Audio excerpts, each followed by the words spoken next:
सचिव जी ने बड़ी अच्छी बात कही, कीजिए गुरुवायसु अवसि कहीं सचिव कर जो। अब देखिए अंतिम चरण, रघुपति आये उचित जस तस तब कर सुमंत्र काका कहते हैं कि भैया गुरुदेव जो कह रहे हैं इसका पालन करिए। भगवान राम जी आए तो उस समय जो आपको उचित लगे सो पालन करिए। जीवन में कभी ऐसा अवसर आए अधिकार प्राप्त करने का तो कदापि न लिया जाए। अधिकार जो अपनी योग्यता से आवे वही हमारा मंगल करेगा, आरक्षण वाला मंगल नहीं करेगा। हाँ, कि मिल गया जुगाड़ लगा के, जुगाड़ से हमारी प्रतिभा नहीं निखरती है, तपस्या से हमारी प्रतिभा निखरती है। जो तपेगा वही ढलेगा, गलेगा, बनेगा, रुकेगा, टिकेगा, दिखेगा। हम अपने क्षमता के अनुसार साज को सजा करके चलें। भरत जी ने गुरुदेव भगवान की सुनी, सचिव जी की सुनी। अब मेरी मां कहती हैं, पुत पत्र गुरु आयसु लाला गुरु आज्ञा करियसी। गुरुदेव भगवान ने जो आपको प्रकाशित किया उसका पालन करिए, प्रजा का संहार करिए। गुरुदेव के प्रस्ताव के दो समर्थक आए, प्रस्तावक आए। तात श्री सुमंत्र जी की बात तो सहज ही है, लेकिन जब मां ने भी कहा तो भरत जी के नेत्रों से प्रेम अश्रु झरझरा गए और मेरे बाबा की लेखनी करुणा में प्रवेश कर गई। साने सरल रसमा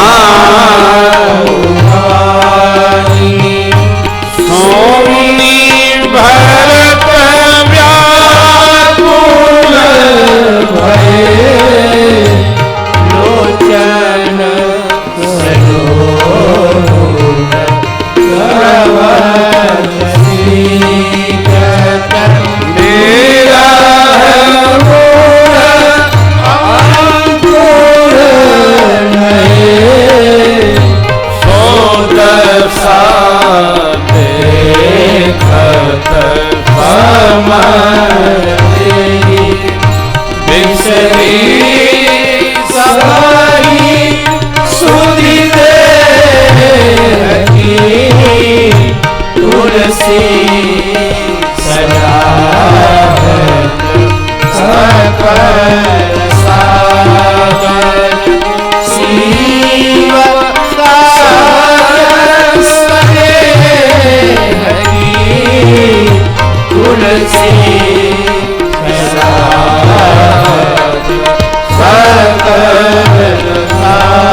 भरत जी के नेत्रों से झरझर अश्रु निकल पड़े। क्यों? मेरी मां मेरा स्वभाव जानती है, तब भी कह रही हैं गुरु आज्ञा पथ्य है। गुरुदेव कहते हैं, धर्म तत्व के शोधक गुरुदेव कहते हैं, राज सत्ता का समार करो। सचिव जी भी कहते हैं, तब तस तब करई करिय बहोर। उस समय क्या अवस्था आएगी? इन तीनों चर्चाओं पर भरत जी बहुत भाव से चिंतन करते हैं। और हृदय में क्या निकला? हाथ जोड़कर भरत जी ने निहोर किया, आज्ञा ली श्रेष्ठ गणों से और अपनी बात रखी। आप सबने आज्ञा दी, गुरुदेव भगवान का आशीष मिला, सचिव जी का मार्गदर्शन, मेरे मां का भाव संकल्प। मेरा एक प्रश्न, क्या पूज्य पिताजी ने अयोध्या की राज सत्ता को मेरे लिए समर्पित किया? नहीं। हम यदि किसी को कोई वस्तु समर्पित करते हैं तो उस त्याग में हमारी प्रसन्नता होती है, और कोई हमसे छीन लेता है तो हमारा हृदय रुदन करता है, फिर हम दुखी होते हैं। देते समय हम प्रसन्न होते हैं, कोई लेता है तो हम दुखी हो जाते हैं। पूज्य पिताजी ने अयोध्या का राज सिंहासन बड़े भैया जी को सौंपा था, न कि भरत को।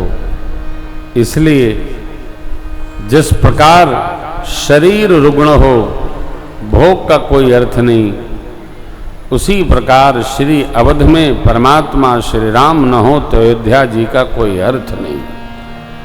हाथ जोड़कर भरत जी ने ये भाव रखा, आपन दारुण दीनता सकल कहूं देखे बिनु रघुनाथ पद जिय के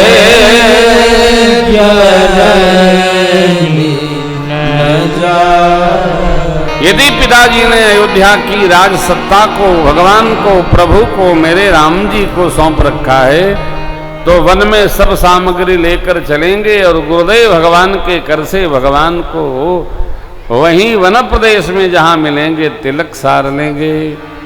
तो अयोध्या जी के राजा राम जी हैं, राम जी हैं, राम जी बने रहेंगे।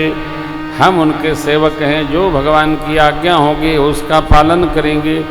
इतनी भाव भूमि रखते ही चलन प्रात लखी निर्नमुनि के भरत प्राण प्रिय भेष बही के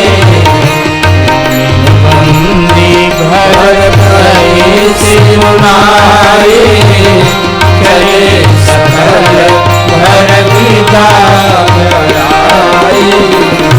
धन्य भरत जीवनो जग माही सील सरे सराहत जाही। कहीं परस्पर भावण कारू सकल चले कर सारी साधु। कहीं परस्पर भावण कारू सकल चले कर सारी साधु। भरत जी सबको प्राण के समान प्रिय हो गए। कब? अतो भगवान के श्री चरणों में कल प्रातः काल चलना है। जिसको कह दे कि आप घर रहेंगे, मानो उसके गर्दन पर तलवार भांज दी गई हो। भगवान के दर्शनार्थ जाना सब चाहते हैं, रहना कोई नहीं चाहता है। भगवान की कथा हो, मंदिर हो, तीर्थ हो, धर्म यात्रा हो, यज्ञ आदि कर्म हो, आप 4 से कहिएगा, जो भक्त होगा वो जाना चाहेगा, नहीं तो कहेगा आप हो के आइए, हम घर की रखवाली करते हैं। सब प्रकार के जीव भगवान ने बना रखे हैं। गुरुदेव की आज्ञा हुई, बड़ी अम्बा की अनुमति मिली और यहाँ भरत जी सभी माताओं, गुरुदेव भगवान, मारुंधति सबके लिए सुंदर रथ और पालकियाँ यथाशक्य बनवाए। जो पवित्र सेवक थे उनको सेवा में सौंप दिए। श्री अयोध्या की राजसत्ता देखिए, त्रेता में भी एक संपत्ति सब रघुपति के आही, जो बिनु जतन तलौं तजिताही, तो परिणाम न मोर भलाई, पाप साई दोहाई। अस विचारी सुचि सेवक बोले। ऐसा विचार करके भरत जी पवित्र सेवकों को बुलवाए, जे सपने ही निज धर्म न डोले। आज ही नहीं, त्रेता में भी ये व्यवस्था बनानी पड़ी कि जो पवित्र सेवक थे उन्हीं को अयोध्या के संपदा रक्षण में लगाया गया।